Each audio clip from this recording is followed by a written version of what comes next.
नमस्कार। ये महाभारत कथा पूरी तरह से वेद व्यास महाभारत के ऊपर आधारित है। यदि आप इसका निरंतर श्रवण करते रहना चाहते हैं तो इस चैनल को सब्सक्राइब जरूर कर लें और आगे आने वाली सभी पॉडकास्ट के नोटिफिकेशन के लिए बेल आइकन को भी जरूर से प्रेस कर दें। अब हम सुनेंगे महर्षि व्यास का संकलित और राजा हयग्रीव के दृष्टांत देकर युधिष्ठिर को प्रजा पालन के लिए उत्साहित करना। वैशंपायन जी कहते हैं, जन्मेजय अर्जुन के इस प्रकार समझाने पर कुंती नंदन युधिष्ठिर ने कोई उत्तर नहीं दिया। तब महर्षि व्यास कहने लगे, सौम्य, अर्जुन का कथन बहुत उचित है।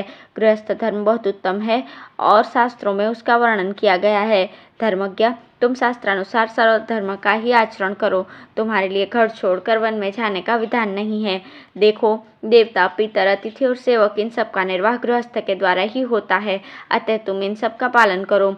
पशु पक्षी और समस्त प्राणियों का पेट भी गृहस्थों के कारण ही भरता है, इसलिए गृहस्थी सबसे श्रेष्ठ है।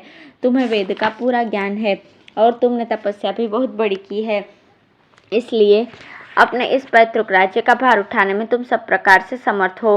राजन, तप, यज्ञ, विद्या, भिक्षा, इंद्रियों का संयम, ध्यान, एकांत सेवन, संतोष और शास्त्र ज्ञान, ये सब बातें तो ब्राह्मणों को सिद्धि देने वाली हैं।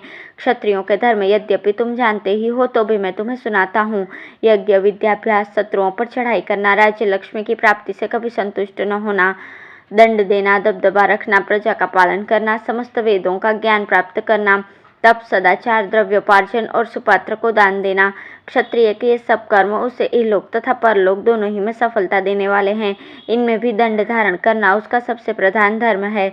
इसके लिए उसमें सर्वदा बल रहना चाहिए, क्योंकि दंड विधान बल के द्वारा ही हो सकता है। राजन, क्षत्रियों को तो इन्हीं धर्मों के द्वारा सिद्धि प्राप्त हो सकती है। हमने सुना है कि राजर्षि सुद्युम्न ने दंड धारण के द्वारा ही परम सिद्धि प्राप्त कर ली थी। इस विषय में प्राचीन इतिहास प्रसिद्ध है, तुम ध्यान देकर सुनो। शंख और लिखित नामक दो भाई थे, वे बड़े ही तपस्वी थे। बाहुदा नदी के तीर पर उनके अलग अलग आश्रम थे, जो बड़े ही रमणीय और सर्वदा फल फूल आदि से लदे रहते थे। एक बार लिखित शंख के आश्रम पर आए। देववश उस समय शंख बाहर गए हुए थे। लिखित ने भाई की अनुपस्थिति में वहां के वृक्षों से बहुत से पके हुए फल तोड़ लिए और वे उन्हें वहीं बैठकर खाने लगे। इतने में ही शंख वहां आ गए। उन्होंने लिखित को फल खाते देखकर कहा, भैया, तुम्हें ये फल कहाँ से मिले? इस पर लिखित ने अपने बड़े भाई के पास जाकर उनसे हंसते हंसते कहा, ये तो मैंने सामने वाले वृक्ष से ही तोड़े हैं।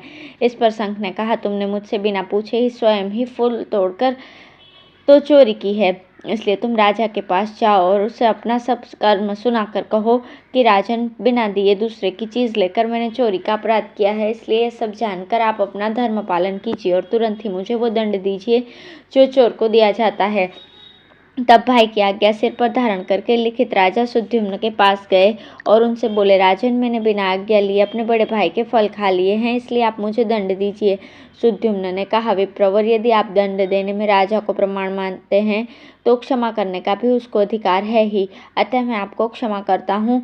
इसके सिवा मेरे योग्य कोई और सेवा हो तो उसके लिए मुझे आज्ञा कीजिए, मैं उससे पालन करने का प्रयत्न करूँगा।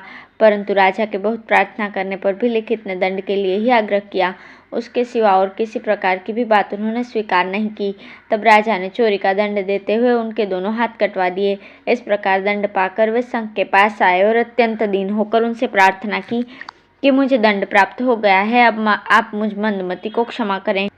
शंख ने कहा, भैया, मैं तुम पर कुपित नहीं हूँ, तुम तो धर्म को जानने वाले हो। तुमसे धर्म का उल्लंघन हो गया था, इसी का तुम्हें दंड मिला है। अब तुम शीघ्र ही बाहुदा नदी के तट पर जाकर विधिवत देवता और पितरों का तर्पण करो, भविष्य में कभी अधर्म में मत ले जाना।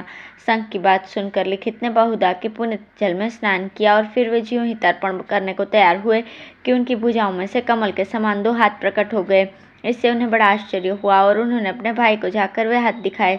शंख ने कहा, भाई, तुम शंका न करो, मैंने अपने तप के प्रभाव से ये हाथ उत्पन्न कर दिए हैं। इस पर लिखित ने पूछा, विप्रवर, यदि आपके तप का ऐसा प्रभाव है तो आपने पहले ही मेरी शुद्धि क्यों नहीं कर दी? शंख बोले, ये ठीक है, परंतु तुम्हें दंड देने का अधिकार मुझे नहीं है, ये तो राजा का ही कर्म है। इससे राजा की भी शुद्धि हुई है और पितरों का सहित तुम भी पवित्र हो गए हो। इसी प्रकार प्रचेताओं के पुत्र दक्ष ने भी उत्तम सिद्धि प्राप्त की थी।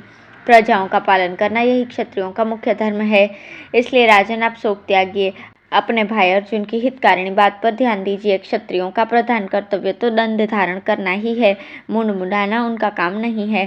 तात, वन में रहते समय तुम्हारे धीरवीर भाइयों ने जो मनोरथ किए थे उन्हें अब सफल होने दो।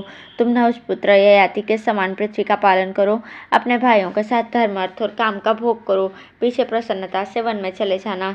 पहले अतिथियों पितरों और देवताओं के ऋण से ऋण हो लो, इसके बाद ये सब कार्य करना।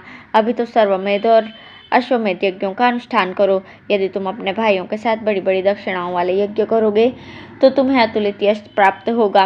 राजन, मैं तुमसे जो बात कहता हूँ उस पर ध्यान दो, वैसा करने से तुम अपने ही धर्म से नहीं गिरोगे। देखो, जो राजा कर का छठा भाग लेकर भी राष्ट्र की रक्षा नहीं करता वो अपनी प्रजा के चतुर्थांश पाप का भागी बनता है। यदि राजा धर्मशास्त्र का उल्लंघन करता है तो पतित हो जाता है, और यदि उसका अनुसरण करता है तो निर्भय रहता है। यदि काम क्रोध को छोड़कर वो पिता के समान सारी प्रजा के प्रति समदृष्टि रखते तो इस शास्त्रोक्त बुद्धि का आश्रय लेने से उसे किसी प्रकार का भी पाप का संसर्ग नहीं होता। शत्रुओं को अपने तेज और बुद्धि के बल से काबू में रखना चाहिए, पापियों के साथ कभी मेल नहीं करना चाहिए तथा अपने राज्य में पुण्य कर्मों का अनुष्ठान कराना चाहिए। शूरवीर, श्रेष्ठ, सत्कर्म करने वाले विद्वान, वेद पाठी, ब्राह्मण और धनवानों की विशेष रक्षा करनी चाहिए। जो बहुश्रुत हों उन्हें धर्म कृत्यों में नियुक्त करना चाहिए तथा एक व्यक्ति में चाहे वो कैसा ही गुणवान हो कभी विश्वास नहीं करना चाहिए। जो राजा प्रजा की रक्षा नहीं करता, विनयहीन है, मानी है, मान्य पुरुषों का सत्कार नहीं करता और गुणों में भी दोष दृष्टि करता है, वो पापी हो जाता है और लोक में उसे दुर्दांत अर्थात क्रूर कहा जाता है।